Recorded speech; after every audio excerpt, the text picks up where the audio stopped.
Chers frères et sœurs, avec toute sincérité, combien de jours, de semaines, d'années, de mois sont passés? Est-ce que tu t'es posé certaines questions? Combien d'erreurs ont été commises? Combien de péchés? T'es-tu posé la question, est-ce que tu te rappelles de ce que tu as fait durant toute cette période? Sais-tu aussi que les anges ont noté cela, qu'Allah subhanahu wa ta'ala t'a vu? Dans quel état es-tu? Remets-toi en question. Salam alaikum wa rahmatullah.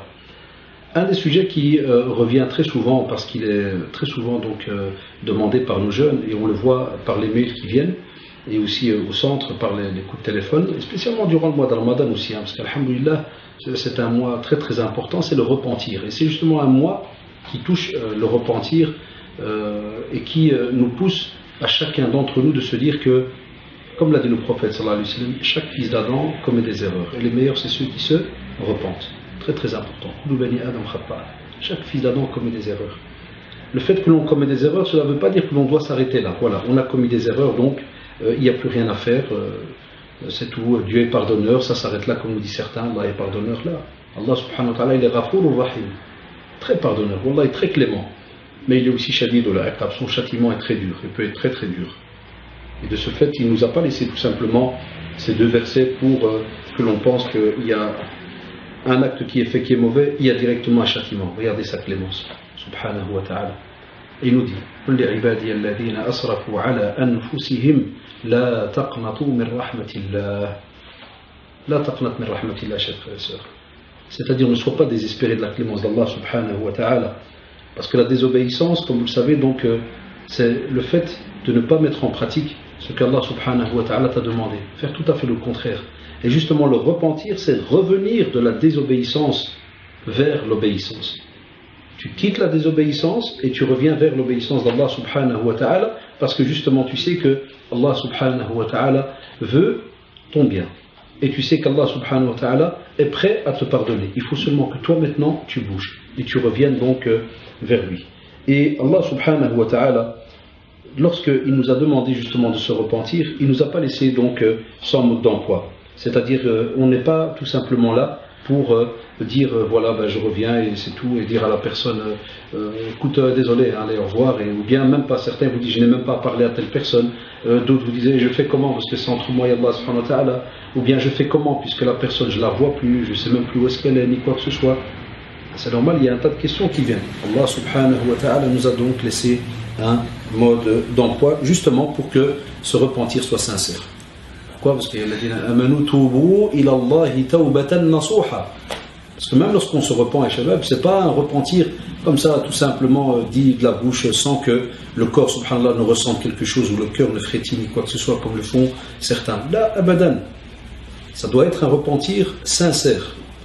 Et, même s'il y a un repentir sincère, cela ne veut pas dire que l'on va, plus tard, ne plus jamais recommettre d'erreur. On va recommettre. Et Allah subhanahu wa ta'ala nous le dit. Il va de nouveau repardonner à la personne, même s'il revient tous les jours vers lui, subhanahu wa ta'ala. Mais la condition, pour pas que certains comprennent mal nos propos, la condition c'est que tu t'es repenti la veille sincèrement et que tu t'es fait, subhanallah, par après avoir de nouveau par Satan, mais que tu reviens sincèrement vers Allah, subhanahu wa ta'ala. Parce que sinon, certains jouent avec donc ce sujet et pensent que voilà, pas de problème, je m'amuse et un petit Ya Allah, pardonne-moi. Un jour, Allah, tu seras choqué de recevoir un de ces balayages durant ta vie, tu ne pourras pas imaginer d'où il va venir. Spécialement ceux qui, wallah, jouent vis-à-vis d'Allah subhanahu wa ta'ala.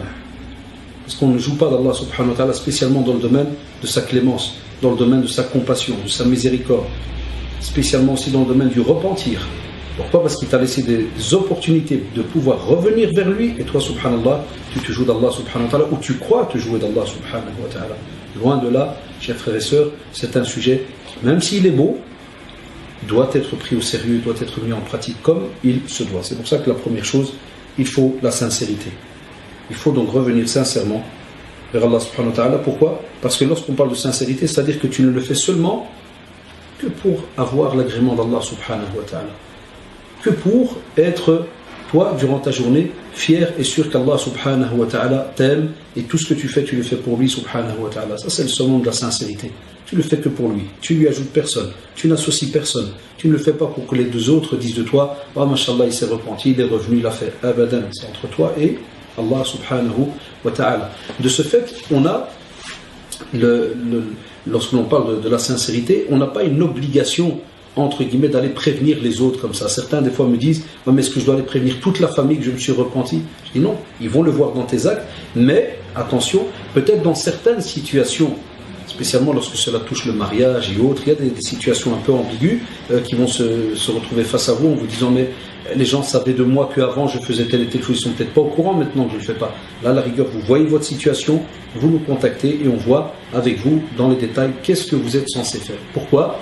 Parce que normalement, lorsqu'on a demandé pardon à Allah subhanahu wa ta'ala pour une chose, ça reste privé. C'est entre vous et Allah subhanahu wa ta'ala. De peur que l'on se retrouve dans cette catégorie qu'on appelle al-mujahir. Je n'ai pas dit le muhajir, hein, al-mujahir. C'est celui que tu retrouves des fois qui fait des sales actions, des mauvaises actions, mais qu'Allah subhanahu wa ta'ala a couvert. Il l'a couvert. Et lui, qu'est-ce qu'il fait au lieu de rester sous cette couverture? Il sort et commence donc à faire le malin vis-à-vis des autres. Ouais, moi j'ai fait, moi j'ai kada. Tout ça, c'est vraiment les mauvaises actions qu'il a fait. Celui-là, c'est une musiba. Ça, c'est catastrophique. Non, ici, cette sincérité, si jamais tu es sincère, mais que tu veux en parler à quelqu'un, demandez, Inch'Allah, quelles sont les choses que vous pouvez donc dire aux autres, ou quelles sont les choses qui vont mieux ne pas donc dire. Deuxièmement, le remords. Il faut absolument que lorsque un péché a été commis et que tu reviens vers Allah subhanahu wa ta'ala, tu dois le regretter amèrement. Et regretter amèrement, je ne te demande pas de forcer, parce qu'il y a des fois des frères qui nous rappellent, disent purée, j'ai essayé de pleurer, j'ai serré mes yeux, j'ai kada. Non, je ne te demande pas d'aller te tuer dans un petit coin là, à chercher après l'arme là au fin fond de tes pieds ou quoi que ce soit. Loin de là. Parce qu'il y en a, wallahi, ils sous-estiment des fois, entre guillemets, je dis bien entre guillemets, les stratagèmes de Satan. Et Satan, vu ta sincérité, alors qu'est-ce qu'il se dit? Ce gars-là, je ne vais pas le lâcher. Et il pense alors, le jeune pense qu'il faut absolument qu'à ce moment-là, au moment du repentir, les pleurs doivent sortir, ceci doit se faire, et là. Non, il arrive que des fois, tu n'arrives pas à pleurer. Mais à l'intérieur, tu as mal. Wallah, tu te sens mal. Stop. Alhamdulillah. Tu as eu ce remords-là, tu as ressenti la chose. Bismillah, tout calme. Voilà, tu as fait, mashallah, ce pas immense et sincère, avec humilité. Tu reviens vers Allah subhanahu wa ta'ala. On le regrette amèrement, et en général ceux qui sont sincères le ressentent donc intérieurement. Aussi, arrêtez de commettre le péché que tu es en train de faire, mais immédiatement. Pas certains me disent Wallah, faut et qu'Allah me pardonne, mais ils continuent à vendre de l'alcool, ils continuent à fumer, ils continuent à voler, ils continuent. Abadan, Wallah, ce n'est pas à repentir. Tu dois absolument arrêter immédiatement ce que tu es en train de faire, spécialement si c'était donc un acte licite. Et abandonner une action, une situation dans laquelle tu es, spécialement nos jeunes qui des fois sont dans ce qu'on appelle les prémices de la fornication, ou bien d'autres de l'adultère, ou bien travaillent dans un, on va dire entre guillemets dans quelque chose qui est haram, qui est illicite, ou bien ont des avoirs qui sont illicites. Eh bien, on est heureux quand on voit donc que certains se défaire de cela avec un regret, et directement il vient et dit Aoudou billah, je ne veux pas garder ce qui n'est pas à moi, bismillah, dites-moi comment je fais. Tu dis voilà, tu dois remettre, et il commence directement, je remets donc aujourd'hui. Donc ça, c'est un point donc important, et c'est pour cela que après on a alors le point qui est donc la détermination, parce que si tu es sincère et tu arrêtes directement ce que tu es en train de faire et que tu as des remords, alhamdulillah, alors tu es déterminé, parce que même à côté de cela, donc on espère, tu es quelqu'un qui est rattaché à la pratique, qui avance. À ce moment-là, donc, tu arrêtes de faire ce que tu es en train de faire là, et tu te dis voilà, eh bien moi, je suis déterminé à ne plus retourner faire donc ce péché ou quoi que ce soit. Ça, c'est parce qu'au moment même, tu es sincère et tu fais ton possible. Et c'est pour ça que je dis à certains jeunes, si jamais il est dans une situation qui fait qu'il retombe dans le péché à cause de la fréquentation, change alors, subhanallah, de fréquentation, pour que justement ta détermination soit présente, mais ne sois pas déterminé là, parce que tu es seul entre quatre murs, et puis 2 minutes après, tu retrouves tes amis. Là, tu me dis de nouveau, ouais, mais voilà, je suis retombé. Là, on te dit, change.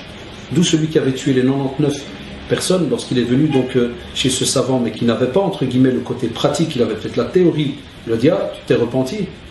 Il lui a dit, donc, tu as tué 99, il n'y a plus de repentir pour toi. Il lui a dit, mais il n'y a pas de problème, s'il n'y a plus de repentir, tu es le 100e. Et il l'a tué. Il continue son chemin, il trouve un autre. savant, mais qui avait la théorie et la pratique. C'est pour ça qu'il lui a dit, voilà, tu dois absolument leur quitter le lieu dans lequel tu es pour aller vers telle et telle ville. Et comme vous savez, le reste de l'histoire, donc il est mort sur le chemin avec cette intention d'aller se repentir. Et, alhamdulillah, à la fin de la tradition, comme on le voit, parce qu'on voulait le prendre, soit les anges sont venus, soit pour le prendre vers le paradis ou vers l'enfer. Alhamdulillah, Allah subhanahu wa ta'ala a fait qu'il était beaucoup plus proche de l'endroit où il allait vers le bien, et il lui a été donc pardonné. Le cinquième point, le repentir aussi ne doit pas arriver avant le temps que, comme vous le savez, la mort arrive. Il faut absolument faire cela avant la mort. Comme a dit le prophète, parce que si jamais, comme vous le savez, celui qui se repent et que, subhanallah, il y a des situations comme ça, des personnes qui, il a la corde au cou, là, c'est au moment où il est muhassal, il est vraiment attrapé, il commence à dire, faites attention. Ça c'est bien, t'es encore vivant là, on vient de t'attraper, c'est entre être humain. Mais la mort ne prévient pas. La mort ne prévient pas. Tout le temps va goûter à la mort. Donc à ce moment-là, on te dit, fais attention, fais-le avant donc ta mort. Et le dernier point, Inch'Allah, c'est aussi si jamais tu as des problèmes vis-à-vis d'une personne, tu as fait un mal à une personne, arrange ton dossier avec cette personne. Et Wallah, ce qui est dommage, on a des personnes, à l'heure où je vous parle, qui commettent du mal vis-à-vis des autres et ils pensent que le repentir, c'est simplement à l'intérieur, dans son corps. J'ai dit, je me repens dans mon cœur, dans ma tête ou autre, et puis c'est parti. Non. Parce que si quelqu'un ne te pardonne pas, Wallah, tu n'iras pas loin. Tu n'iras pas loin durant ta vie. Spécialement, je lance ce message des fois à certaines personnes dans le domaine, que ce soit dans le domaine du commerce et autres, et qui arnaquent certaines personnes ou qui prennent les biens de certaines personnes, et ils pensent que c'est à l'aise et continuent, alhamdulillah, comme si de rien n'était à vendre et à vivre avec les biens des autres. Wallah, ils remarquent même qu'il n'y a aucun bienfait des fois dans leurs avoirs. C'est pour cela qu'il faut faire attention. Remettre aussi, si on a quelque chose à quelqu'un, on lui remet. Si on a parlé sur le dos de quelqu'un, on lui demande pardon. Et si on n'arrive pas à remettre la chose, eh bien, on fait alors des aumônes, alhamdulillah, pour épurer d'être le bien qu'on avait, qui était mauvais. On fait des aumônes pour que cela ne reste pas entre les mains. Jazakumullah donc pour votre écoute, et j'espère, Inch'Allah, que l'on sera de ceux qui, comme le prophète Asm le faisait, demandaient pardon entre 60 et 70 fois par jour.